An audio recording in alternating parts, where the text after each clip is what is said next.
Je m'appelle Jonas Sauzet. J'ai démarré ce projet parce que en fait, j'ai toujours eu envie de jardiner et c'est plus arrangeant pour moi d'être en ville. En fait, il y a beaucoup de terrains qui appartiennent à la ville de Fribourg et quand on leur téléphone et puis qu'on leur dit «Ah oui, il y a cette parcelle-là qui vous appartient, est-ce qu'il y a possibilité de faire un potager?» Des fois ils disent «Ah, c'est à nous ça?»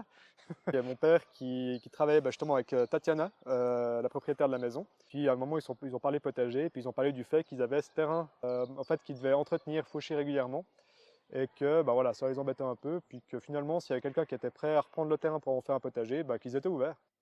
Ce que je préfère en ayant un terrain que je peux exploiter un peu comme je veux, c'est que je peux faire mes tests. Tandis que dans les jardins familiaux, il y a plein de règles à respecter, il y a plein de choses. Voilà, par exemple, s'il y a des doryphores, il faut traiter, et puis on ne peut pas tester d'autres choses.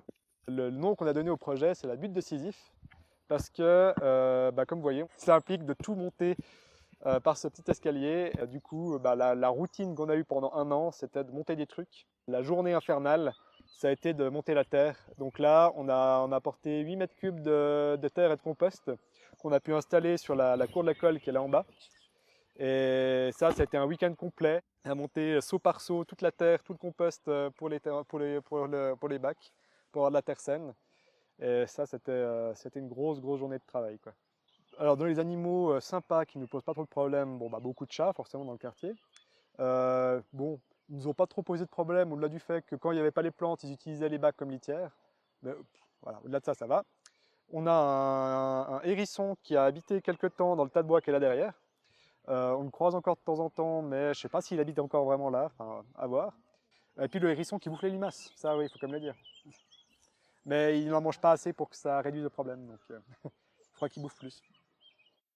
On peut aussi avoir, faut des fois un peu faire gaffe aux oiseaux, qu'on vient de mettre certaines graines qui viennent picorer après, mais au-delà de ça, voilà, quoi. On cohabite assez bien avec ceux-là.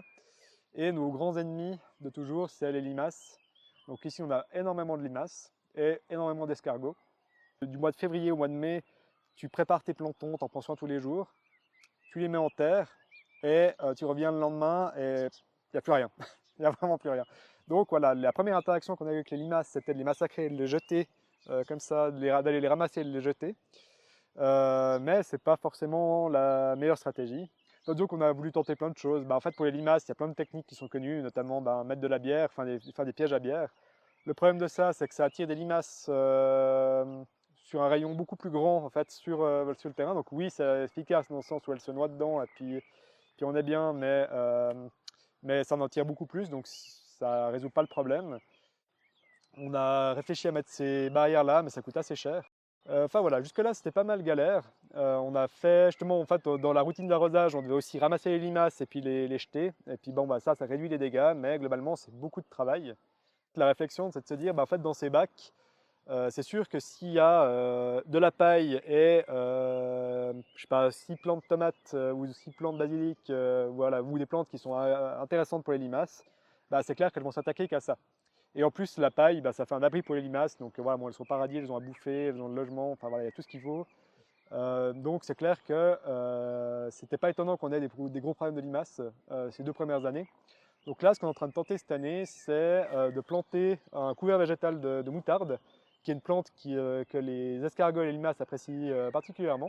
Là, l'idée, en fait, c'est qu'il y ait ce couvert végétal de moutarde, et puis qu'au moment où on va vouloir mettre nos tomates, nos poivrons, enfin nos courges, etc., qu'on fauche la moutarde à cet endroit, puis qu'on plante justement les tomates à la place.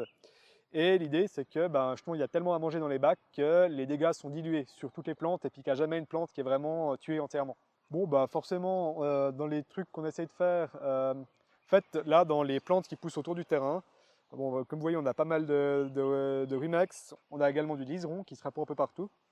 Et un des trucs qu'on aimerait essayer de faire, c'est de remplacer ça par une plante qui se répand assez vite, c'est la bourrache, qui est une plante qui attire pas mal justement les pollinisateurs, notamment les abeilles. Et puis pour l'instant on a un plan qui survit d'année en année, et puis on aimerait voir s'il arrive un peu à se répandre. Mais je peux vous le montrer, voilà, on a un plan de bourrage qui est à côté. Puis justement dans le sol qui est pollué, on s'est dit autant qu'on essaye de faire en sorte qu'il y ait justement des fleurs ou des plantes qui soient utiles ce qu'on appelle les insectes qui sont utiles au potager, tous les pollinisateurs, ce genre de choses. Donc pour l'instant, ça marche pas autant bien qu'on l'espère, mais on a déjà quelques plants qui commencent à pousser, donc je peux vous les montrer après.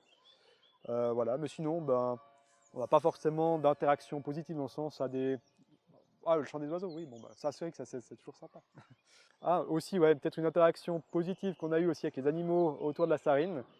Alors ça, je vous le dis parce que le reportage n'est pas publié et puis que justement, je ne suis pas totalement sûr qu'on ait eu le droit de faire ça.